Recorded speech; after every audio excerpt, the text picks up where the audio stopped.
আচ্ছা, এই 50 বস্তার দাম হচ্ছে 21,000 টাকা। এখন 21,000 টাকা তুমি পাঠিয়ে দিলা, এখন পাঠিয়ে দিলে দেখা যাচ্ছে যে না তোমার এখন অ্যাভেলেবল বিকাশ আছে। হ্যাঁ, বিকাশে যদি পাঠাইতে দেখা যাচ্ছে কি তোমার প্রতি 1020 করে হলে কি 21 করে 20,000 টাকা। হ্যাঁ, এডিশনাল কি তোমার 420 টাকা দরকার। হ্যাঁ, 20 টাকা যদি ধরো তাহলে ঠিক আছে, এটা একটা এডিশনাল কস্ট। এটাও কি তোমার যখন এস্টিমেশন করবো তখনই ওটা চিন্তা করে থাকতে হবে যে আমি টাকাটা যে এখান থেকে যদি কন্ট্রোল করি তাহলে আমার কি কস্টটা যাবে। বা মনে করো তুমি এত অ্যামাউন্ট যে ঠিক আছে 5 লাখ টাকার একটা ইয়া ইয়ে পারচেস করতেছো, যেটা তুমি বিকাশে পাঠাবো না ব্যাংকে পাঠাবো, তাহলে কি করতে হবে তোমার ওইখানে একটা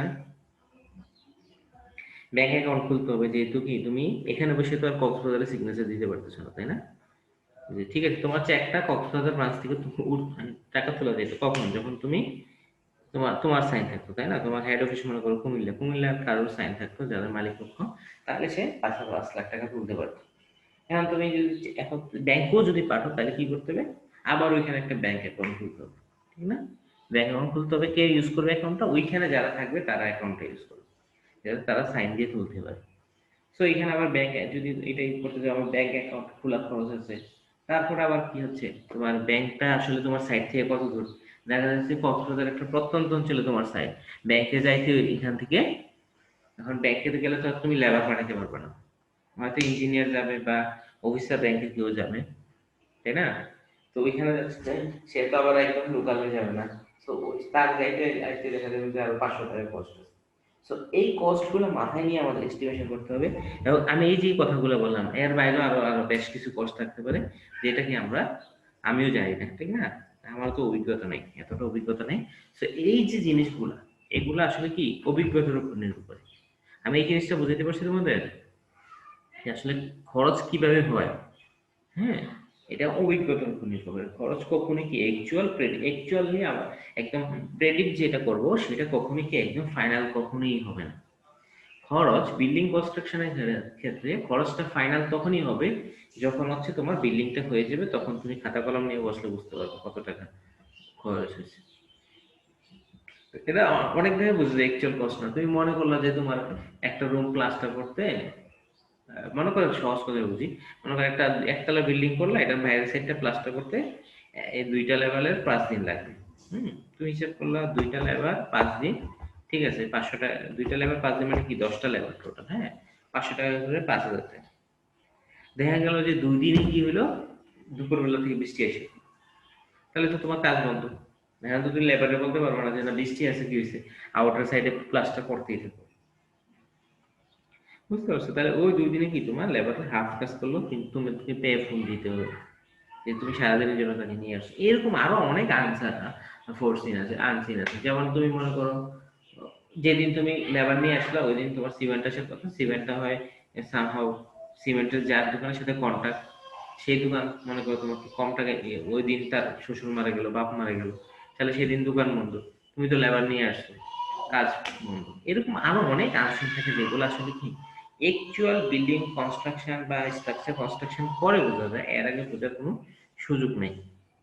তারপর আমরা চেষ্টা করবো একটু মার্কেট সার্ভে করা, যেহেতু এখন করোনা পরিস্থিতি। আমার যেটা টার্গেট ছিল হচ্ছে তোমাদেরকে দিয়ে সবাইকে 7-8টা গ্রুপ করে যদি তোমাদেরকে দিতে পারতাম যে আমাকে ওই এই জিনিসগুলোর প্রাইস এনে দাও, তাহলে আমি জানতে পারতাম এট দিস মোমেন্ট। সো এই মুহূর্তে আমাদের এই প্রাইসিং সিস্টেমটা জানার কোনো উপায় নেই, তাই না?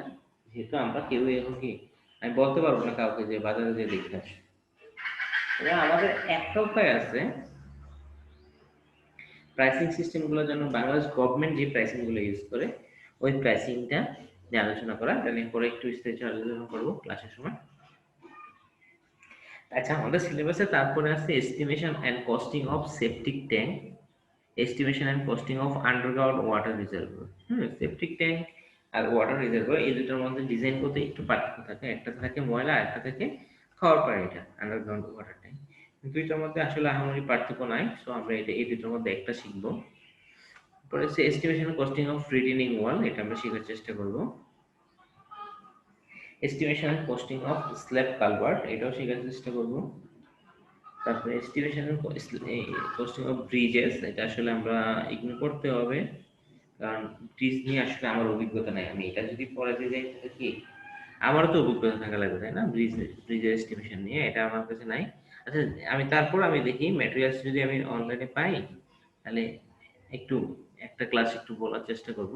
ব্রিজ, তারপর আছে হাইওয়ে কনস্ট্রাকশন, এটা চেষ্টা করব বোঝানোর। তারপর হচ্ছে steel truss and computer aided quantity estimation. Steel truss হচ্ছে কি আমার লোহার লোহার যে ট্রাসগুলো, এগুলো হচ্ছে ট্রাসের মেম্বার। তো এই কোর্সে কিন্তু আমাদের কোনো ডিজাইনের কাজ নেই, তাই না? কোন ট্রাস দিবে, কোন মেম্বার দিবে, কত মিলি ডায়া দিবে, বা কতটুকু কি অ্যাঙ্গেল দিবে, এগুলো সব হচ্ছে কি ডিজাইনাররা ঠিক করে দিবে। এই কোর্সে হচ্ছে আমরা এটা এই ডিজাইনটা আমাদের কাছে যখন ড্রয়িং দিয়ে দিবে, এই ড্রয়িং দেখে আমাদের কতটুকু ম্যাটেরিয়ালস দরকার এবং এটার জন্য কতটুকু খরচ হবে, এটাই বের করে এই কোর্সের উদ্দেশ্য। আমি কি বুঝাতে পারছি না রিপিট করবো? বলো। জি স্যার। তারপরে আছে হচ্ছে কম্পিউটারের কোয়ান্টিটি এস্টিমেশন। যেহেতু এখানে আমাদের অনলাইন, আমাদের সবগুলো কি কম্পিউটার এডেড ভাবে করতে হবে, তাই না? আমরা চেষ্টা করবো, যেহেতু কম্পিউটার এডেড আছে, মানে কি কম্পিউটারের মাধ্যমে আছে, আমরা চেষ্টা করবো এক্সেলটাকে একটু ইউজ করার জন্য। হ্যাঁ, ইউজ টু হইলে আমাদের সুবিধাটা হবে যে আমরা একসাথে দিতে হয়ে যাবে। দেখি আমরা কতটুকু যেতে পারি। আর একটা আছে construction site survey and estimation. So অনেকগুলো ফ্যাক্টর আছে এবং অ্যাকচুয়াল এস্টিমেশন এখন এই কোর্স যদি কেউ এ প্লাস পেয়ে যাও, একদম পুরোটা বুঝে, আমি যা পড়াইছি সব বুঝে যদি কেউ এ প্লাস পেয়ে যাও, তাহলে কি তোমাদের অ্যাকচুয়াল এস্টিমেশন শেখা সম্ভব কিনা বলো তো? না স্যার। না, সম্ভব না। এটা হচ্ছে তোমরা অভিজ্ঞতা, ফিল্ডে যাবা, ফিল্ডে যে 5 বছর চাকরি করলেও কি দেখা যাচ্ছে পুরোপুরি এস্টিমেশন শিখা সম্ভব। 10-15 বছরের অভিজ্ঞতা হলে তখন তুমি বুঝতে পারবা আসলে কি কি খরচ আছে, বুঝছো? না কত খরচ। এবং এস্টিমেশন কখনোই কি একুরেট হয় না। এস্টিমেশন একটা টার্গেট রেঞ্জ থাকে যে 5 থেকে 10% এনার্জি, নরমালি 5% মতো রাখতে পারলে বেটার। যে তুমি যত টাকা এস্টিমেট করবা অ্যাকচুয়াল কস্ট তার 5%। মানে তুমি যদি 1 লক্ষ টাকা এস্টিমেট করো তাহলে সেটা কি 95, অ্যাকচুয়াল কস্ট কি 95,000 থেকে 1,05,000, এই দুইটা রেঞ্জের মধ্যে থাকবে। হ্যাঁ, 5% প্লাস মাইনাসের মধ্যে থাকলে ভালো। বুঝতে পারছো? কমতেও পারে, বাড়তেও পারে। এখন তাহলে আমরা এস্টিমেশনটা কেন করতেছি, তাহলে আগে কেন ঝামেলাটা করতেছি বলতো? যদি আগে এই ঝামেলাটা না করতে হইতো, বিল্ডিং করার আগে যদি কত খরচ এস্টিমেট না করতে হইতো, তাহলে কি আমাদের এই কোর্সটা দরকার ছিল? দরকার ছিল, তাই না? তাহলে তো অ্যাকাউন্টেন্ট হিসাব করতে পারতো যে কয় বস্তা বালি কিনছে, কয় বস্তা সিমেন্ট কিনছে, এক যোগ করে দিলেই এস্টিমেশন চলে আসতো, তাই না? বলো তো একজন, কেন এই কোর্সটা করতে হচ্ছে তাহলে? আমরা কেন এত আগে দরকার? এস্টিমেট না করলে স্যার আমার কি পরিমাণ স্যার জিনিস লাগতেছে। জিনিস তো বলি মিস্ত্রি বলতে পারবে, ঠিক আছে, আজকে ক্লায়েন্টকে ধারণা দেওয়া স্যার, ক্লায়েন্টকে ধারণা দেওয়া যে এই পর্যায় থেকে এই পর্যায়ের মধ্যে লাগবে বিল্ডিংটা করতে, আপনার এত টাকা লাগবে, এত টাকা নিয়ে ফিল্ডে নামা। তুমি এখন এইটাই হচ্ছে সবচেয়ে ক্লায়েন্টকে ধারণা দেওয়া। ধারণা দেওয়া। আদারওয়াইজ তো তোমার কি, তুমি যে একজন যে বলে আমি এখানে 5 তলা একটা বিল্ডিং করবো এই ডিজাইনে, হ্যাঁ, তোমার তো বলতে হবে যে তো ক্লায়েন্ট এটা করবে কি করবে না। সে যদি জানে, তার মনে করো তার অ্যাকাউন্টে আছে 50 লাখ টাকা, সে যদি দেখে এটা 80 লাখ টাকা লাগবে, সে তাহলে সে যেতে নামবে না, তাই না? মানে আবার ক্লায়েন্ট চিন্তা করবে যে ঠিক আছে আমার অ্যাকাউন্টে যে বাকি টাকা লোন নিব, নিয়ে আবার টাকাটা তুলতে পারবো কিনা সেটা তো ফেক, তাই না? এটা অনেক ফ্যাক্টর। যে মনে করো গভর্নমেন্ট পদ্মা সেতু কত টাকা লাগবে যদি না হিসাবে এস্টিমেট করে পদ্মা সেতুর কাজ শুরু করতো, তাহলে তো পদ্মা সেতুর কাজ কবেই শুরু হয়ে যেত, তাই না? এস্টিমেট না করলে এস্টিমেট করতে হয়, তারপরে সেটা রিটার্ন পিরিয়ড দেখতে হয় যে এই মনে করো তুমি একটা বাড়ি করতেছো, হ্যাঁ, বাড়ি করে দেখলা যে ঠিক আছে এই আমার বাড়িটা এই জায়গায় আছে, যে শহরের এই পজিশনে আছে, এই পজিশনে বাড়ি যদি আমি করি, মানে বিজনেস পারপাসে কথা বলতেছি, যে বিজনেস পারপাসে এই পারপাসে বাড়ি করি, তাহলে আমার কত টাকা খরচ হবে, তাই না? আগে দেখতে হবে আমার কত টাকা খরচ হবে, তারপর দেখতে হবে আমার তাহলে কত টাকা বিক্রি করতে হবে। মনে করো তোমার 10টা ফ্ল্যাট করলা, তোমার 5 কোটি টাকা খরচ হলো। 10টা ফ্ল্যাটের একটা বাড়ি করলা, 5 কোটি টাকা খরচ হলো। তাহলে তোমার 5 ফ্ল্যাটে কি 50 লাখ টাকা খরচ হয়ে গেছে। এই 50 লাখ টাকা তুমি মনে করো 50 লাখ টাকা ব্যাংক, তোমার জায়গাটা নিজের 50 লাখ টাকা ব্যাংক থেকে নিচ্ছ। হ্যাঁ, এখন যদি তুমি বাসা ভাড়া দিয়ে এটা ব্যাংক করার চিন্তা করো, তাহলে তোমাকে মাসে সর্বোচ্চ দিতে পারবো কত? 10,000 করে, 20,000 করে, 15,000 করে দেবো, তাহলে মাস দিতে হবে 1.5 লাখ টাকা। তুমি নিচে কত 5 কোটি টাকা ব্যাংক থেকে, আর ব্যাংক দিচ্ছে কত মাসে 1.5 লক্ষ টাকা। এইটা যদি হিসাব করতে যাও তাহলে দেখা যাচ্ছে হচ্ছে তোমার ব্যাংক থেকে যদি 5 কোটি নাও, ব্যাংকে এই হারে দিলে ব্যাংকে তোমার ব্যাংক দিতে হবে 15 কোটি টাকা, নিচে কিন্তু 5 কোটি টাকা। হ্যাঁ, ব্যাংক দিতে হবে 15 কোটি টাকা। তাহলে এইটা যদি, এবং তাহলে তোমার বুঝতে হবে যে আসলে আমি এই কাজটা করবো কিনা, 5 কোটি টাকা লোন নিয়ে তারপরে এই কাজটা করে আমার পোষাবে কিনা। বা মনে করো তুমি এটা বিক্রির উদ্দেশ্যে করলা, ফ্ল্যাটগুলো বিক্রি করে দিলো, যে 5 কোটি টাকা খরচ করে আমি ফ্ল্যাটগুলো বানালাম, এখন এই ফ্ল্যাটগুলো আসলে কি 50 লাখ টাকা দিয়ে 50 লাখ টাকা বেশি দিয়ে কিনা লোক আছে কিনা। হ্যাঁ, আমি খরচ করে ফেললাম একদম স্ট্রাকচার হেভি করে, বা সলভ করেছে খারাপ স্ট্রাকচার অনেক ভালো দিলাম দিয়ে আমি বানাই ফেললাম হচ্ছে কি 5 কোটি টাকা, কিন্তু দেখা যাচ্ছে যে ক্লায়েন্ট বলছে না এই ফ্ল্যাট না, ক্লায়েন্ট তো এসে বিষয়ের ভিতরে কি কি স্ট্রেংথ ইট বালি দিছো বা সিমেন্ট দিছো এগুলো তো দেখবে না, না বিম কলামের ভিতরে কি আছে সেটা এগুলো দেখবে না।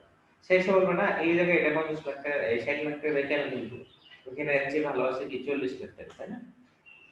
হ্যাঁ, বলতেই পারি ক্লায়েন্ট তো, সে তো তার নিজে লাভটা দেখবে। এখন তুমি যদি বলো না ভাই দেখেন দেখেন আমি খরচ করছি 5 কোটি, মানে 5 লাখে 50 লাখ, আপনার মানে 60 লাখ দিন, তাহলে তো ক্লায়েন্ট হাসবে, তাই না? এটা তো দেখতে করা মতো হয়ে যাবে। সো তোমাকে খরচ করার আগেই বুঝতে হবে আসলে আমি কিভাবে খরচ করতেছি এবং এই টাকাটা আমার উঠবে কিনা। এই ধারণাগুলোর জন্য এস্টিমেশন ছাড়া ওয়ে নেই। মনে করো একটা গভর্নমেন্ট একটা রোড তৈরি করতেছে, ঢাকা জেলায় একটা ব্রিজ তৈরি করতেছে, মনে করো মেঘনা ব্রিজ। হ্যাঁ, মেঘনা ব্রিজ তৈরি করার আগে গভর্নমেন্ট ভাববে কি, ঠিক আছে এটার জন্য যদি আমার 1,000 কোটি টাকা খরচ হয়, ঠিক আছে আমি এটা তুলতে কত বছরে 1,000 কোটি টাকা তুলতে পারবো, তাই না? তারপরে সে সিদ্ধান্ত নেবে কি আমি এটা বানাবো কি বানাবো না। আমাদের সবার কি ইনকাম বা সম্পদ লিমিটেড, তাই না? তো ওই লিমিটেড সম্পদ দিয়ে আমাদের যদি কোনো কিছু চিন্তা করতে হয় তাহলে হচ্ছে অবশ্যই এস্টিমেশন করবে। আর সরকার তো সে, বা তুমি যে কোনো ক্লায়েন্ট সবসময় সিদ্ধান্ত নেবে কি খরচ কত যাবে, তাই না? ক্লায়েন্ট তো স্ট্রাকচার নিয়ে সিভিল ডিজাইন করতে আসবে না তোমার কাছে, যে তুমি এটা ডিজাইন করে দিছো, আচ্ছা ঠিক আছে আমার কেমনে বিম করা লোড ট্রান্সফার হয়, কিভাবে ফাউন্ডেশনটা কাজ করে, এগুলো তো ক্লায়েন্ট তোমার থেকে জানে। ক্লায়েন্টের প্রথম প্রশ্নই হবে কি টাকা কত লাগে, প্রথমে দেখবে ডিজাইন, তারপরে বলবে কি কনস্ট্রাকশনের টাকা কত। এগুলো তো তোমরা বাস্তব জীবন থেকে বুঝতে পারতেছো। সো এই ফ্যাক্টরগুলো মাথায় নিয়ে আমরা আমাদের ক্লাস শুরু করব। তো ক্লাসটা আমি আবারও বলতেছি যে গুগল ক্লাসরুমে তোমরা, আমি আজকে কোড দিয়ে দিব আজকের মধ্যে, তোমরা সবাই জয়েন করে ফেলবে এবং ওইখান থেকে আমাদের মেইন করা হবে। আমাদের ক্লাস থেকে বেশি ইম্পর্টেন্ট হচ্ছে এখন গুগল ক্লাসরুমটা এই কোর্সের জন্য, যে ওইখানে আমরা ম্যাটেরিয়াল শেয়ারিং গুলা খুব ভালো হবে। এবং এখানে যেহেতু তোমাদেরকে ইন্ডিভিজুয়ালি অ্যাসাইনমেন্ট দেওয়া যায়, খুব মজার একটা জিনিস, তাই না? জি স্যার। এবং এটা দিয়ে আমরা ইজিলি কাজটা করতে পারবো আশা করি। আমি গুগল ক্লাসরুম আছে বলেই কোর্সটা নিচ্ছি, আদারওয়াইজ এই কোর্সটা ইয়ার জন্য বসে থাকতাম, অনলাইনের জন্য বসে থাকতাম। আমি চিন্তা করলাম যে যাদের ইচ্ছা তারা কিছুটা হলেও কভার করতে পারবো গুগল ক্লাসরুম, এই জন্যই নেয়া।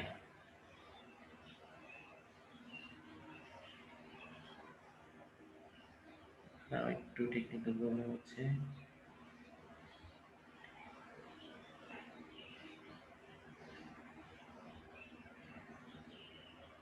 আচ্ছা বলো, এখন এখন প্রশ্ন করো তোমরা, এই কোর্স কি পড়াবো এটা বুঝতে পারছো কিনা? স্যার কোশ্চেন করতে পারবো স্যার? একটা হ্যাঁ, কোশ্চেন ছিল বলো বলো।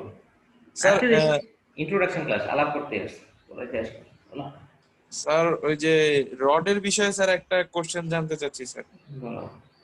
স্যার বাস্তবে কি স্যার 75 গ্রেডের রড হয় নাকি 72.5 পর্যন্ত হয় স্যার? হয়, এখন সবগুলোই হয়, 72.5ই বেশি। আচ্ছা, আর এই রড কিন্তু যে তোমার 60, আর একটা কথা হয় ইয়ার দুইটাই হয় এখন। এগুলো তো আসলে থার্মালি ট্রিটেড, অ্যাকচুয়াল তো 60 গ্রেড, বুঝতে পারছো? জি স্যার, দোকানদারও বলতেছে যে 75 গ্রেড নাকি হয় না, শুধু কাগজে কলমে 75 গ্রেড হয়। আমি বলি যে এটা কিভাবে সম্ভব স্যার? তাই না হবে না তাই না, কিন্তু এগুলো আসলে যে 72 গ্রেড 75 গ্রেড এগুলো হচ্ছে ইম্পর্টেন্ট, বেশি দরকার হচ্ছে আমাদের ইয়েটা। পিএসএ না পিএসআই তো এটা গ্রেডের পিএসআই তোমার 72 গ্রেড মানে কত, 72। ক্যাপাসিটি হচ্ছে 72 কেএসআই। জি স্যার। এখানে আমাদের মেইন যে টার্গেট সেটা হচ্ছে আসলে এইগুলো হচ্ছে মানে অ্যাকচুয়াল গুলো হচ্ছে 60 গ্রেডে মানে 60 কেএসএইচটি। এগুলো থার্মালি ট্রিটেড করে, থার্মালি ট্রিটেড হচ্ছে একবার গরম করে একবার ঠান্ডা করে এটা একটু সহনীয়তা বাড়ায়, বুঝছো? জি আমরা স্যার। যখন আমরা যখন টিচারের মায়ের খাইতে খাইতে প্রাইমারি স্কুলে তারপরে আর টিচারের মায়ের গায়ে লাগতো না, ওটাও এরকম যে একবার থার্মালি ট্রিটেড, একবার গরম করে একবার গরম করে সাথে সাথে ঠান্ডা করে দিয়ে গরম করে এটা করলে ভিতরে কিছু কেমিক্যাল চেঞ্জ হয়ে একটু গ্রেডটা বাড়ে, বুঝছো? এখন আবার মনে করো না যে সকল তোমার হাতে যদি দুইটা অপশন থাকে 60 গ্রেড আর 72 গ্রেড, যে সবসময় যে 72 ইউজ করতে হবে তা না। 72 তে হচ্ছে আবার রিফ্লেকশন, এটা হচ্ছে 72 টা হচ্ছে বেশি ফ্লেক্সিবল, ভূমিকম্পের সাথে কি সে নড়াচড়া বেশি করতে পারে, বুঝছো? জি এর স্যার। আরেকটা ফ্যাক্ট আছে, এগুলা তখন আবার 60 গ্রেডে অনেক সময় ভাঙা যাচ্ছে, তোমার বড় বিল্ডিং না হলে 72 গ্রেডের এত দরকার হয় না, কম জি গ্রেডের স্যার। ছোট বিল্ডিং হলে 60 গ্রেড। এখন অবশ্য সবাই একটা ঝামেলা হচ্ছে, এখন সবাই মানুষ যেহেতু মানুষ বড় বড় ক্লায়েন্টও বড় চায়, ইঞ্জিনিয়ারও বড় গ্রেড চায়, হ্যাঁ, তাহলে এখন দেখা যাচ্ছে 60 গ্রেডের স্টিল কনস্ট্রাক্ট মানে প্রোডাকশনে কমে ফেলতেছে। জি স্যার, আমিও বলছিলাম যে স্যার ফার্স্টে যে 72.5 দিয়ে প্রজেক্ট করি, পরে বলে যে আপনার 6 তলা বা 7 তলা, মানে আপনি যে কথাটা বলছেন যে 6 তলা 7 তলা না হলে 72.5 গ্রেড দেওয়ার কোনো দরকার হয় না। হ্যাঁ ওইটাই, যাই হোক। আচ্ছা আমরা এটা আসলে এই কোর্সের বাইরে হলাম, বুঝছো? এই কোর্স হচ্ছে অ্যাকচুয়াল আমাদের বলে দেবে কি দিতে হবে, তখন আমরা দাম আর কতটুকু লাগবে হিসাব করবো। জাস্ট তোমার বলার বোঝানোর জন্য বললাম আর কি যে আমাদের কোর্সের অবস্থাটা, বুঝছো? আর এস্টিমেশন এমন একটা সাবজেক্ট, কেউ যদি ভালো এস্টিমেশন পারো তার মনে করো লাইফে আর কিছু না করলেও হয়, বুঝছো? শুধু এস্টিমেশন পারলে এস্টিমেশন দিয়ে অনেক জব আছে এবং ভালো ভালো জব। হ্যাঁ, কোম্পানি যারা এস্টিমেটর, একটা কোম্পানির মধ্যে যদি একটা প্রাইভেট কোম্পানি কথা চিন্তা করি, প্রাইভেট কোম্পানির মধ্যে একদম সেন্টার বা সবচেয়ে ইম্পর্টেন্ট লোকটা হচ্ছে যে এস্টিমেশন করে সে, বুঝছো? জি স্যার। আমিও একটা কোম্পানিতে জব করছি কিছুদিন, তো ওইখানে দেখলাম যে আসলে যে কোনো একটা টেন্ডার যদি সাবমিট করতে যায়, হ্যাঁ, তাহলে কি করতে হবে, এস্টিমেটরের দরকার। শুরুতে কি এস্টিমেটরের দরকার হবে, যে ওরা বলছে এই বিল্ডিংটা তৈরি করবে, তুমি দেখো কতটুকু কি লাগে, ওদের স্পেসিফিকেশন বলে দেবে, ওরা বলে দেবে যে এত স্ট্রেন্থ, এই এত স্ট্রেন্থ, এই কাঠ, এত থিকনেসের কাঠ, এটা সার না অসার কাঠ, মানে সবগুলো ওরা বলে দেয়। হ্যাঁ, যখন টেন্ডার যারা ডাকে ক্লায়েন্ট সবগুলোই বলে দেয় যে আমার এইভাবে আমার বিল্ডিংটা তৈরি করতে হবে।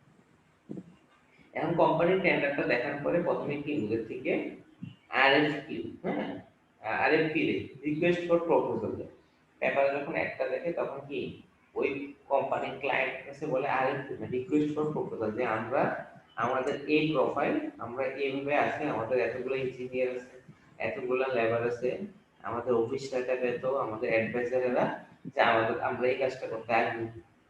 তারপরে যদি ক্লায়েন্ট মনে করে যে ঠিক আছে এরা এরা পারতে পারে, তখন ওরা বলে ঠিক আছে আপনারা দেখেন তো এই বিল্ডিংটা করতে কত টাকা লাগবে, বিল্ডিং এর তখন ড্রয়িং ডিজাইন ড্রয়িংটা দিয়ে দিবে, বুঝতে পারছো? ক্লায়েন্ট প্রথমে সবাইরে গণ আর ডিজাইন ড্রয়িং দিয়ে দিবেন, রবিমালি করিমালি সবাইরে দিয়ে দিবেন, বুঝতে পারছো? যারা মোটামুটি যুক্ত হবে ওদেরকে হচ্ছে সে ডিজাইন ড্রয়িং প্রোভাইড করবে, যে এই ডিজাইনে আমি কাজ করতে যাচ্ছি। স্ট্রাকচারাল ইঞ্জিনিয়াররা যে ডিজাইনটা করবে ওই ডিজাইনটা আমাদের হাতে ক্লায়েন্ট সব শুরুতেই দিয়ে দেবে কোম্পানির হাতে, যদি কোম্পানি যুক্ত হয়ে যায় ক্লায়েন্টের মধ্যে, তখন হচ্ছে ক্লায়েন্ট হচ্ছে এই কাজটাকে তখন মানে কোম্পানি আসার সাথে সাথে এটা কার টেবিলে যাবে, এস্টিমেটরের টেবিলে যাবে। হ্যাঁ, এই কোম্পানি মোটামুটি কোম্পানির মানে এস্টিমেটর কাজটা এত গুরুত্বপূর্ণ না হলেও কোম্পানির যে সিইও বা ডাইরেক্টর বা মালিক, হ্যাঁ, তার কাছে হচ্ছে মানে কোম্পানির যে মালিক ওনারের কাছে এটা হচ্ছে এস্টিমেটর হচ্ছে সবচেয়ে গুরুত্বপূর্ণ দিক। এখানে অনেকগুলো ফ্যাক্ট আছে, এস্টিমেটর প্রথমে ক্যালকুলেট করতে হবে যে মনে করো বিল্ডিংটা কত টাকা খরচ, অ্যাকচুয়াল কস্ট। এস্টিমেটর যত অ্যাকচুয়ালি হিসাব করতে পারবে, যত অ্যাকচুয়ালি কাছাকাছি যেতে পারবে, কোম্পানির উন্নতি তত ভালো হবে। মনে করো একটা বিল্ডিং দিল, যেটা আমরা মনে করো একটা, মনে করো তুমি যে কোম্পানিতে জব করো ওই কোম্পানি একটা ইয়ে পেলো, টেন্ডার আসলো, তোমার মালিক এনে তোমাকে তুমি যখন 5টার উপরে জব করো, তোমার টেবিলে একটা ফাইল দিয়ে বললো, ডিজাইন দিয়ে বললো এটা করতে কত খরচ হইল। তুমি মনে করো হিসাব টিসাব করে বুঝলা যে ঠিক আছে স্যার 100 কোটি টাকা খরচ হবে, 100 কোটি না বলি, কমই বলি, তোমাদের 10 কোটি টাকা খরচ হবে। 10 কোটি টাকা কিন্তু সিভিল ইঞ্জিনিয়ারিং এর জন্য বড় কিছু না, অল্প টাকা। শোনো, যে জি স্যার। 10 কোটি টাকা খরচ হবে, তখন মালিক বলবে তাহলে ঠিক আছে তুমি এটা আমাদের সাথে, তাহলে আমাদের টোটাল খরচ যদি 10 কোটি হয়, আমার জন্য 10% লাভ রেখে 11 কোটি, 11 কোটি দিয়ে তুমি সাবমিট করো। বুঝছো? তুমি তো 11 কোটি দিয়ে নিছো, তাহলে তুমি কিন্তু ক্লায়েন্টের কাছে বাধ্য হয়ে, ক্লায়েন্টের শর্তে ক্লায়েন্টের কাছে বলে দিচ্ছ কি 11 কোটি, তুমি 11 কোটি দিলে আমি করবো। ক্লায়েন্ট এরকম শুধু তোমার না, অনেকের থেকে গিয়ে এরকম প্রপোজাল নেবে, কে কত টাকায় করবে। বুঝছো? কেউ মনে করো 11 কোটি দিছে, কেউ 15 কোটি দিছে, কেউ আবার কি 9 কোটি দিছে, কেউ 12 কোটি দিছে। বুঝছো? ক্লায়েন্ট পাওয়ার পরে ক্লায়েন্টের নিজস্ব একটা এস্টিমেশন থাকবে, যে অফিস টেন্ডার ডাকে সে অফিসে নিজস্ব একটা এস্টিমেশন থাকে। তা আমি যদি 22টা কথা বলি, আমি 22টা কিছু প্রজেক্ট ইঞ্জিনিয়ারিং কাজ করছিলাম অতিরিক্ত দায়িত্বে। যখন আমরা 22টা কোনো ওই যে তোমাদের ক্যাম্পাস টুয়ের ইটের বিল্ডিং গুলো আছে না, ইংলিশ আর ইয়ে করে আমাদের ল্যাব বিল্ডিংটা, এই দুটো যেমন আমি করছি, যখনই আমরা ডিজাইন করছি সাথে সাথে আমরা একটা এস্টিমেশন করে দিচ্ছি। ক্লায়েন্ট মানে আমি তখন তো ক্লায়েন্ট, তাই না? তো তো তখন আমি হচ্ছে ওনার যে আমি নিজে একটা এস্টিমেশন করে দিচ্ছি যে এই বিল্ডিং গুলো করতে আমি প্র্যাকটিক্যালি যদি বলি আমার 60 লাখ টাকা খরচ হবে। এক একটা দুইটা বিল্ডিং করতে 1,20,00,000 টাকা খরচ হবে, এই দুইটা বিল্ডিং করতে। আমি সাথে সাথে এস্টিমেশন করে দিচ্ছি। এস্টিমেশন করে এটা কোথায় রাখছি? শুধু আমার কাছে এবং অথরিটির কাছে, দুইজনের কাছে থাকে। যে এস্টিমেশন করে সে তার কাছে, আর যে ডিসিশন নেবে তখন এস্টিমেশন করে তখন আমি অথরিটি প্রজেক্ট ডাইরেক্টরকে বলছি যে স্যার আমার এই বিল্ডিং গুলো করতে 1,20,00,000। তখন প্রজেক্ট ডাইরেক্টর সিদ্ধান্ত নিচ্ছে যে আসলে 1,20,00,000 দিয়ে আমি এই দুইটা লাল বিল্ডিং করবো কিনা।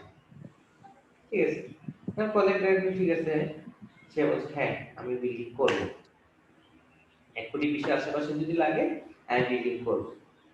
তখন দেখা যাচ্ছে আমি কি করলাম, এটা টেন্ডার দিলাম। টেন্ডার দেওয়ার পরে অনেকে আসলো যে আমি কাজ করতে চাই, কাজ করতে চাই। তারপর আমি এদের সাথে কথাবার্তা বলে এদের কোম্পানি প্রোফাইল, রেজিস্ট্রেশন, হ্যাঁ, কোম্পানির একটা মানে কোম্পানি হিসেবে একটা রেজিস্ট্রেশন থাকে কোম্পানির, এগুলো চেক করে মনে করো আমি 10 জনকে দিলাম যে আপনারা আপনাদের রেট সাবমিট করেন, এই হচ্ছে ডিজাইন। আমি কিন্তু আমার এস্টিমেশনটা কখনো ওদেরকে দিব না। হ্যাঁ, তখন এই 10টা কোম্পানি নিজেরা যায় আলাদা আলাদা করে আবার ওদের নিজস্ব এস্টিমেটর দিয়ে, হ্যাঁ, কোম্পানির ভিতরে যে চাকরি করে সে তাদের এস্টিমেটর দিয়ে সাবমিট করলো। সাবমিট করার পর আমাদের হিসাব ছিল 1,20,00,000, কেউ 90 লাখ টাকা সাবমিট করছে, আবার কেউ 1,25,00,000 সাবমিট করছে, কেউ আবার 1,60,00,000 সাবমিট করছে। বুঝতে পারছো ভেরিয়েশনটা কত? তো আমাদের মেইন টার্গেট হচ্ছে যে যখন কি, তখন এইগুলো যখন অ্যানালাইসিস করতে বসলাম যে কাজের কাজগুলো, যে 90 লাখ টাকা ধরছে তাকে আমরা কি তাদের কাজ দিয়ে দিব? তারা দিব না, কারণ হচ্ছে সে 1,20,00,000 কাজ তো সে 90 লাখ টাকা করতে পারবে না, তাই না? আলটিমেটলি সে কি কাজের কোয়ালিটি খারাপ করবে, বা তার ধারণাই নেই এই কাজ কত টাকা। বুঝতে পারছো? তো আমি কি করলাম, 90 লাখের ওইটা বাদ, আবার যে 1,60,00,000 সে বেশি লাভ চাচ্ছে সেও বাদ, তাই না? আমার আমাদের নিজস্ব এস্টিমেশনের আশেপাশে যে আছে তারা আমি কাজ দিলাম। বুঝতে পারছো কিভাবে? জি স্যার। এবং ওই যে আমি যে শুরুতে 1,20,00,000 লেখে যে এস্টিমেশনটা করছিলাম সেটা কিন্তু তখনই সিগনেচার হয়ে বায়োসটা একদম ক্লোজ ভাবে রেখে দিয়েছে যে এটা কখনো আর লাগানো যাবে না। হ্যাঁ, এটা হাত দেওয়া যাবে না, এটা হচ্ছে কি আমাদের জন্য বায়ো। তো সিমিলারলি যে কোম্পানির এস্টিমেটেড 1,60,00,000 দিল, সে তারা কাজটা পাইলো না, তাই না? সে কাজটা পাইলো না কি বেশি ওভার দিয়ে দিয়েছে, তাই না? আবার যে 90 লাখ টাকা দিল সেও পাইলো না, সে আবার বেশি কম দিয়ে দিচ্ছে। আবার মনে করো আমি আরেকটু ইয়ে করলাম যে 1,20,00,000 যে 1,15,00,000 পেয়েছে তার কাজটা দিয়ে দিলাম, যে 1,15,00,000 কোট করছে তার কাজটা দিয়ে দিলাম। হ্যাঁ, দেখা গেল যে সে 1,15,00,000 দিয়ে লাখের কাজটা নিল, নেওয়ার পরে যাই দেখলো যে কাজ শেষ হয় না, এটা 1,15,00,000 খরচ হয়ে গেছে। হ্যাঁ আরো 5 লাখ টাকা লাগবে, বুঝছো? সে আমার থেকে পাবে 1,15,00,000, তার 1,15,00,000 খরচ হওয়ার পরও কি তার কাজ শেষ হবে? তাহলে কি কোম্পানি বানাই যাবে যে আমার টাকা শেষ লাগিয়ে যায়? এটা করতে পারবে না। এটা করতে পারবে না কারণ হচ্ছে কি, একবার যদি একটা কাজ এই কাজগুলো করে তাহলে সে ব্ল্যাক লিস্টেড হয়ে যাবে, তাহলে ওই ক্লায়েন্টের কাছে আর সে কোনো কাজ পাবে না এবং তার দুর্নামও ছড়ায় যাবে। তোমরা অ্যাকাউন্টিং এ একটা টার্ম করছো মনে হয় গুডউইল, হ্যাঁ, সুনামের একটা দাম, তাই না? তো কোম্পানি কি করছে, তার সুনাম ধরে রাখার জন্য দরকার হলে 5 লাখ টাকা লস দিয়ে কি কাজটা করবে। এখন যদি তুমি সেই হতভাগা হও যে বলছে 1,15,00,000 হবে, কোম্পানি বলে 1,20,00,000 দিয়ে কাজটা করে আসছে, তাহলে কি কোম্পানির মালিক তোমার আদর করবে? না স্যার। প্রথম দিন এসে করবে আদর, তাই না? তো তোমাদের রেখে আমার লাভ হলো কি, 5 লাখ টাকা লস দিয়ে করে আসবে, তাই না? যেটা আমাদের হচ্ছে স্টিল বিল্ডিং, আমাদের যে ক্লাসরুম বিল্ডিংটা, এটা ওরা কোড করছে, আমাদের এস্টিমেশন ছিল 1,10,00,000, ওরা কোড করছে 85 লাখ, বুঝছো? আমরা সাহস করে দিয়ে দিয়েছি যে দিয়ে দিই 85 লাখ টাকা। পরবর্তীতে ওদের 1,05,00,000 20 লাখ টাকা লস দিয়ে চলে গেছে। স্যার এই যে স্যার বা আমাদের যে হলগুলা এই ল্যাবগুলা দেখি স্যার, মানে আমাদের 2 নাম্বার ক্যাম্পাসে ওই ল্যাবগুলাতে কি স্যার ইউজ করা হয়েছে স্যার? ওইগুলাতে কি সিরামিক ইউজ করছি নাকি আমরা তুমি আমাদের ল্যাব বিল্ডিং এর কথা বলছো না? না সিরামিকের তো প্রাইস অনেক। সিরামিক ইউজ করলে এই আমরা যে এইগুলো ইউজ করছি এইগুলোর প্রাইস হচ্ছে তোমার 10 টাকা। পইন্টা বলে ফুলকা বলে না, পইন্টা বলে লোকালি কুমিল্লার গ্যাস বার্নার, গ্যাস দিয়ে পড়েছে ও নরমালি কাঠ দিয়ে পড়ে। আর সিরামিক ইট হলে আমরা 10 টাকা ইট ইউজ করি, সিরামিক হলে একটা দাম পড়ে 35 টাকা মিনিমাম। সরি ইট না, ইটের বাইরের ফেসিংটা, হ্যাঁ ফেকেটের দাম পড়ে 35 টাকা। ইটের একটা ইটের সমান, একটা ইটের সাইডে থাকে কত 4.5 আর 2%, আর 9 আর 2%, এতটুকু একটা এই সিরামিকের দাম হচ্ছে 35 টাকা তখন ছিল। ও মান এত স্যার। অনেক অনেক দাম, অনেক বেয়ামডিমা জিনিস। আচ্ছা যাক, আমরা বুঝেছিলাম। আচ্ছা তাহলে ওই কোম্পানি কি করলো, এখানে 85 লাখ টাকা বলে 1,05,00,000 20 লাখ টাকা লস দিয়ে চলে গেছে, বুঝতে পারছো? কিন্তু কোম্পানি ইচ্ছে করলে কি মাঝখানে পালা যেতে পারতো, তাই না? জি স্যার। পালাই গেলে কি হইতো, তার রেপুটেশন নষ্ট হয়ে যায়। রেপুটেশন নষ্ট হয়ে যেত, শেয়ার কাজ পাইতো না। লস দেওয়ার পরও কি মাঝে মাঝে কাজ করতে হয়। কোম্পানি যখন কাজটা হাতে নিয়ে নিবে তখন আর এটা ছাড়ার উপায় নেই, বুঝছো? তাহলে ওই কোম্পানির মালিক শুরুতে কাজ করবে যে ইঞ্জিনিয়ার এস্টিমেশন করছে তারা যে প্রথমে গলা টিপে ধরবে, তাই না? জি স্যার। পারলে চাকরি তো যাই ওই আরো কিছু টাকা দিয়ে যায়, বুঝতে পারছো? তো এস্টিমেশনটা আবার মনে করো যে সে এমন একটা এস্টিমেটর আনলো যে সে সবগুলো বেশি বেশি এস্টিমেট করে দেয়, যে কোম্পানি টেন্ডারের পরে টেন্ডার সাবমিট করতেছে কিন্তু কাজ পাইতেছে না। তো মালিক কি এস্টিমেটরে রাখবো? রাখবো না, তাই না? মনে করো সে 1,00,00,000 টাকার কাজ তার এস্টিমেশন করলে 1.5 কোটি আসে, 50 লাখের কাজ এস্টিমেট করলে 70 লাখ আসে, তাহলে তো কি সে তো কাজই পাবে না, তাই না? হাইস্ট কোট করলে তো আর আমাদের কাজ দিবে না। তখন দেখা যাচ্ছে কি তার চাকরিও নেই, কম করলেও নাই বেশি করলেও নাই, তাই না? জি স্যার। যতটুকু যতটা দরকার স্যার। হ্যাঁ যতটুকু দরকার এতটা। এখন বোঝা গেছে কেন দরকার এস্টিমেটটা। কোম্পানি বা যে কোনো কিছু সব জায়গায় টাকা টাকা পয়সা হচ্ছে সবার আগে, তারপর হচ্ছে বিল্ডিং এ, তারপর হচ্ছে সেফটি অ্যাকচুয়াল ফিল্ডে। সো এস্টিমেশনটা অনেক দরকার সিভিল ইঞ্জিনিয়ার। এবং এই জন্যই বললাম যে তোমরা যদি এই আমার কোর্স ভালো করে বোঝার কথা বলতেছি না, মানে এই কোর্সটা তো অবশ্যই বুঝবে আশা করি চেষ্টা করলে। মানে যারা অনেকে আছে কি এস্টিমেটর, কোয়ান্টিটি সার্ভে, হুম, ডেজিগনেশন থেকে কি কোয়ান্টিটি সার্ভে, এবং সেটা করে সে 5 লাখ 10 লাখ 50 লাখ টাকা স্যালারি, 40 মিডল ইস্টে 30 লাখ 40 লাখ টাকা স্যালারি হচ্ছে কি শুধু এই কোয়ান্টিটি সার্ভে করে এস্টিমেট করে, বুঝছো? জি স্যার, বুঝতে পারছি। এটাতে খুবই ইম্পর্টেন্ট একটা পোস্ট, কারণ এই পোস্টে দেখা যাচ্ছে অভিজ্ঞতাটা সবচেয়ে বড় দাবি, যে যে অভিজ্ঞতাটা পাচ্ছে প্লাস যার ব্রেন শার্প, তাই না? এটা লেবারও তো 20 বছর 30 বছর সাইডে কাজ করে, কিন্তু সে পারবে না কেন এস্টিমেশন তাহলে, কারণ তার ব্রেনটা ওই পর্যায়ে নাই, তাই না? তার ক্যাপাসিটিটা ওই পর্যায়ে নাই। সব লেভেল না, মানে জেনারেল কেসে করতে বলতেছি।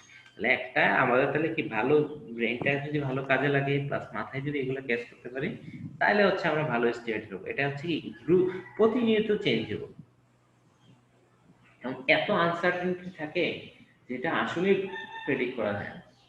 যে তুমি এক জায়গায় চিন্তা করলা যে ঠিক আছে ওই জায়গায় যে আমরা বিল্ডিং কনস্ট্রাকশন করবো, দেখা যাচ্ছে সাইটের এমন অবস্থা যে আশেপাশে 2-3 কিলোমিটারে কোনো কি ডে গুলশান এরিয়াতে কাজ করতে গেছে, দেখা যাচ্ছে কি আশেপাশে লেবার রাখারই কোনো পরিবেশ নেই। হ্যাঁ, বা ছাপড়া টানে লেবার রাখতে দিবে না, যে এইসব এলাকায় কি বিল্ডিং করতে পারবে কিন্তু লেবার রাখতে থাকতে পারবে না, অনুমতি নেই। ঠিক আছে, তাহলে কি করতে হবে তোমার? লেবাররা যদি 20 কিলোমিটার 30 কিলোমিটার ডেলি সকালে বিকালে আনা নেওয়া করতে পারবে না, তাহলে লেবার তো আমার কাজ দরকার নেই, আমার অনেক কাজ আছে। তখন দেখা যাচ্ছে তোমার 50,000 টাকা ফ্ল্যাট পয়সা নিয়ে তারপর লেবার রাখতে হচ্ছে। বুঝতে পারছো কত আনসার্টেনিটি নিয়ে আসতে পারে? ভাই এমন জায়গায় কাজ করতে গেলা যেখানে দেখলা যে পাশে হচ্ছে তোমার স্কুল, তুমি খেয়ালই করলা না পাশে বিল্ডিং, দেখলা পাশে স্কুল, নোটিশ দিয়ে দিল যে দিনে কাজ হবে না, রাত্রে কাজ হবে। ভালো, রাত্রে কাজ হবে, লেবার রাত্রে কাজ করবে। রাত্রে কাজ করলে তোমাকে এডিশনাল কি লাগবে? কারেন্ট লাগবে। হ্যাঁ, তো ওইখানে একটা কস্টিং আছে, মানে আনসিন অনেক বেশি কাজ। বুঝতে পারছো? আর রাত্রে কাজ করলে লেবারও বেশি রেট যাবে।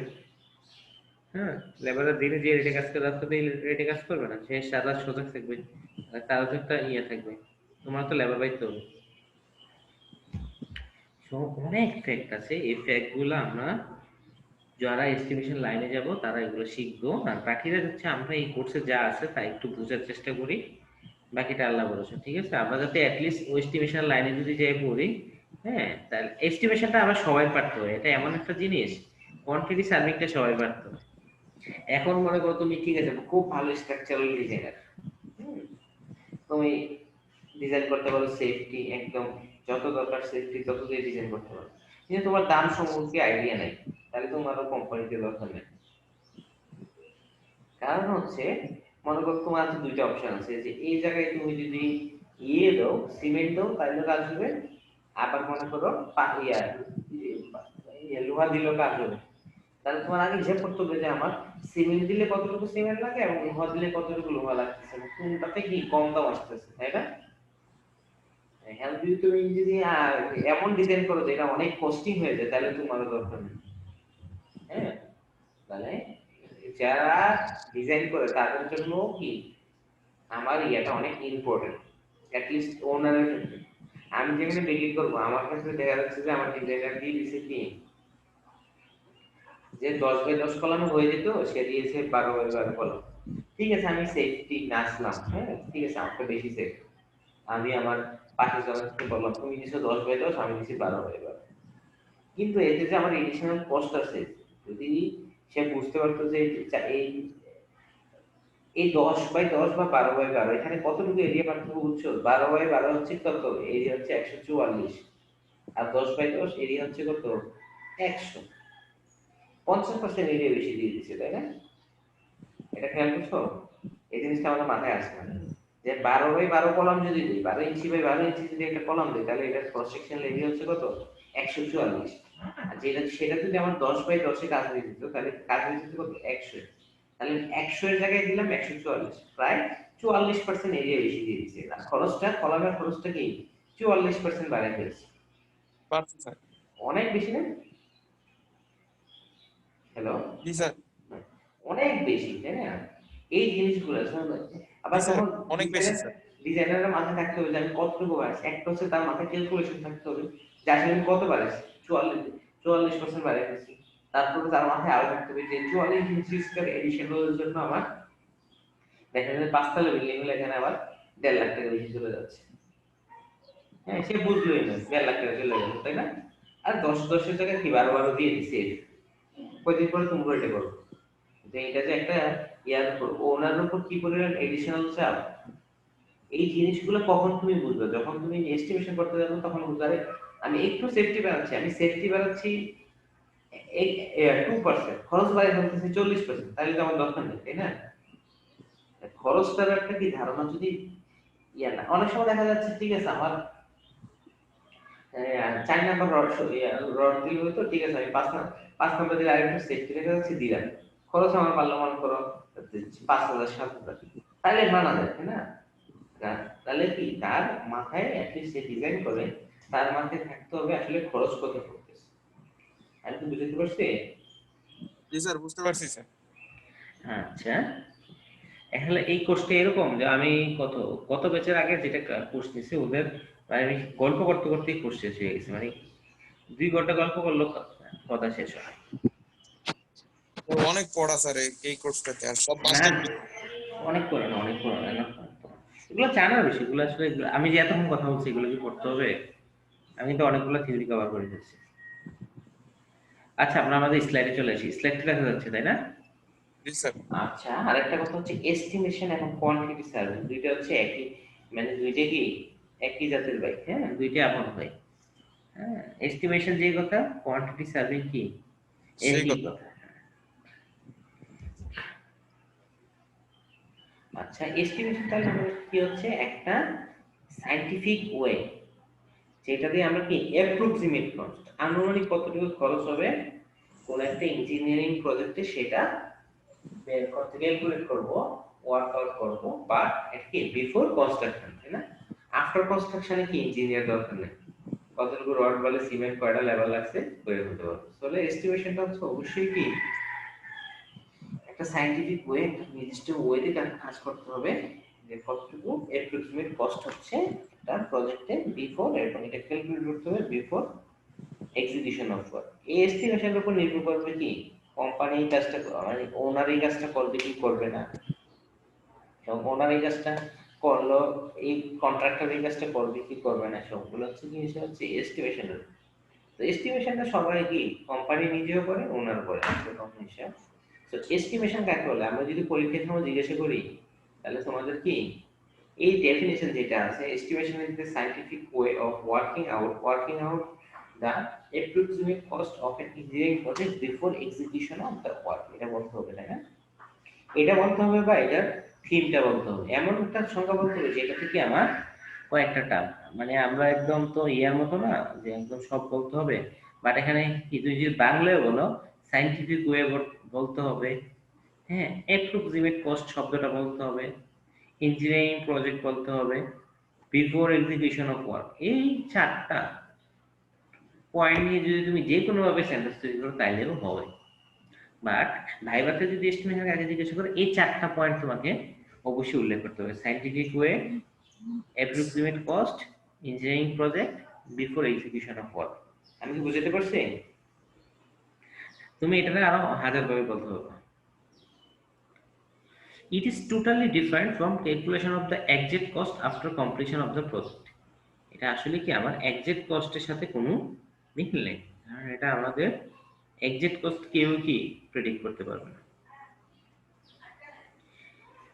Estimation requires a thorough knowledge of the construction procedures and cost of material and labor in the addition to the skill, experience. হ্যাঁ, আমাদের যখন এস্টিমেশন করব তখন আমাদের একটা নলেজ অফ কনস্ট্রাকশন প্রসিডিউরস, হ্যাঁ যে আমি মনে করো দেখলাম যে ঠিক আছে এখানে ফল সিলিং আছে, তো ফল সিলিং আছে, আমি যদি শুধু ফল সিলিং এর হিসাব করে বাজারে ফল সিলিং কত দেখে যদি আমি হিসাব করে ফেলি তাহলে আমার একটু ভুল হতে পারে, কারণ আমার কি যখনই ফল সিলিং দেবো তখনই কি এর সাথে একে আটকানোর জন্য আমাদের কি কিছু ইয়া লাগবে, গোনা লাগবে, প্লাস ফ্রেম লাগবে, তখন এইগুলো আমাদের মাথায় থাকতে হবে তাই না? এই নলেজটা থাকতে হবে যে এই কাজটা করতে হলে প্রসিডিউরটা কি। আমাদের যেমন আগে যদি কেউ বলতো যে ফল সিলিং এর দাম কত, এই 10x10 একটা রুমে ফল সিলিং অ্যাড করবো, তাহলে আমি কি করতাম, আমি নর্মালি কি করতাম বাজারে দেখতাম ফল সিলিং এর এসএফটি কত বসে দিতাম, তাহলে হবে না তাই না? তখন দেখতে হবে আমার কি কয়েকটা নলেজ লাগবে যে ফল সিলিং এর জন্য ফ্রেম লাগবে, এখন বাজারে অনেক ধরনের ফ্রেম আছে, কোন ফ্রেমের দাম কত, ক্লায়েন্ট কোন কোন ফ্রেম চাচ্ছে, ফল সিলিং অনেকগুলো আছে, কিছু হচ্ছে জিপসাম বেসড, কিছু হচ্ছে নরমাল প্লাস্টিক, যে আমি কোনটা যাচ্ছি, ক্লায়েন্ট এটাকে হিট কতটুকু রেজিস্ট করতে যাচ্ছে এটা জানতে হবে, বা ক্লায়েন্ট বলে দিল কি আমার ওইটার বাজার দর জানতে হবে, তারপর হচ্ছে ফ্রেম কোনটা দিবে, হ্যাঁ ফ্রেমের দাম জানতে হবে, তারপরে এডিশনালি গুণা লাগবে যেগুলো দেখা যায় না ফ্রেম গুলো ঝুলানোর জন্য, ওইগুলোর খরচ জানতে হবে, তারপরে আরো আছে কি আমার লেবার লাগবে। এখন লেবারটা হচ্ছে সবচেয়ে আনসার্টেন, যে একটা লেবারে একদিনে কি একটা লেবার কি একদিনে একদম করতে পারে, বা একটা একটা লেবার কি আমি একটা লেবার আনলে কি হবে, অনেক সময় কি কাজ ছোট কিন্তু দুইটা লেবার ছাড়া উপায় থাকে না। যেমন মনে করো তুমি বাসার ফল সিলিং, আসলে সিলিং ফ্যান একটা লাগাও, এটা তো কাজ 5 মিনিটের কাজ, কিন্তু কি তুমি একলা পারবে না, তাই না? নর্মাল কিছু কি একা পারা যায় না, যে আরেকজন এটাকে হেল্প করে দৌড়ে দিতে হয়। সিমিলারলি ফল সিলিং কি আসলে একজন মানুষ পারে না, দুইজন মানুষ লাগে। এবং দুইজন মানুষ হলে তারা একদিনে কয়টা রুম করতে পারে, এই নলেজ গুলো যদি না থাকে তাহলে তুমি এস্টিমেশন করতে পারবে না, তাই না? এটাই বলতেছে যে একদম অ্যাকচুয়াল কনস্ট্রাকশন প্রসিডিউরটা সম্বন্ধে জানতে হবে, কস্ট অফ ম্যাটেরিয়ালস গুলা কি লাগবে, এবং লেবারের সম্বন্ধে কি জানতে হবে। এখন লেবারের আর একটা বড় ফ্যাক্ট আছে, লেবার আসলে কতটুকু স্কিল। দেখা যাচ্ছে যদি লেবারটা অনেকদিন ধরে ফলস সিলিং এর কাজ করে থাকে, হ্যাঁ, তাহলে দেখা যাচ্ছে হচ্ছে কি তোমার সে একদিনে 5 রুম করে ফেলতে পারবে।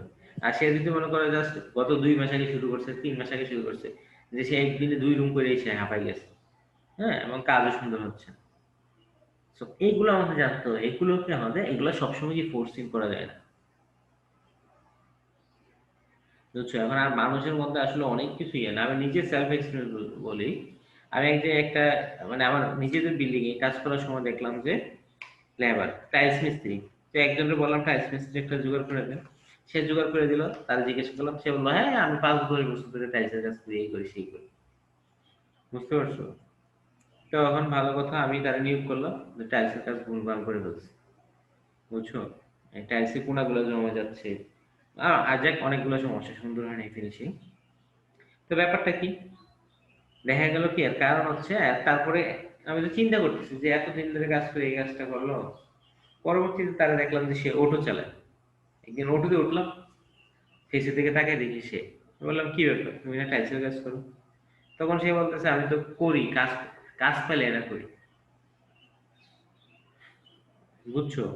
দেখা যাচ্ছে আমি তো আবার নিজের বাড়ি মেনে গেছি, কিন্তু যদি এটা কন্ট্রাক্টর হইতো আর আমি যদি কন্ট্রাক্ট দিয়ে দিতাম, তখন আমি কি বলতাম, টাইলস তুললে আবার টাইলস বসাও, টাইলস হয় নাই, ঠিক না? যে আমি তো বলছি তোমাকে কন্ট্রাক্টে লিখে দিছি টাইলস গুলো স্মুথ হইতে হবে, ফিনিশিংটা স্মুথ হইতে হবে, তুমি স্মুথ করো নাই, তাহলে কি আবার টাইলস তুলে টাইলস বসে, তাহলে কি এখানে এডিশনাল কস্ট। এবং এটা কি সবসময় যে তুমি তোমার হাতে থাকবে এটা কখনো ইয়ে না, যে তোমার যেই জায়গায় কনস্ট্রাকশন করবা সেই জায়গায় তোমার হাতে টাইলস মিস্ত্রি থাকবে, তুমি ওটা ইউজ করতে পারবে, তাই না? এরকম ধরা খাওয়া বা ভুল ভুল হওয়ার পসিবিলিটি থাকে অনেক সময়, ইচ্ছাকৃত বা অনেক সময় এক্সপার্ট লোকরাও ভুল করে ফেলে। এগুলাকে ওভারটেক করার জন্য কি আমাদের এস্টিমেশনে কিছু জায়গা দরকার, যেটা আসলে এক্সপেরিয়েন্স থেকে এবং ফোরসাইট, মানে কি দূরদর্শিতা, হ্যাঁ, আমি ভবিষ্যতে কি হবে এটা বুঝতে হবে, এগুলা হচ্ছে দরকার।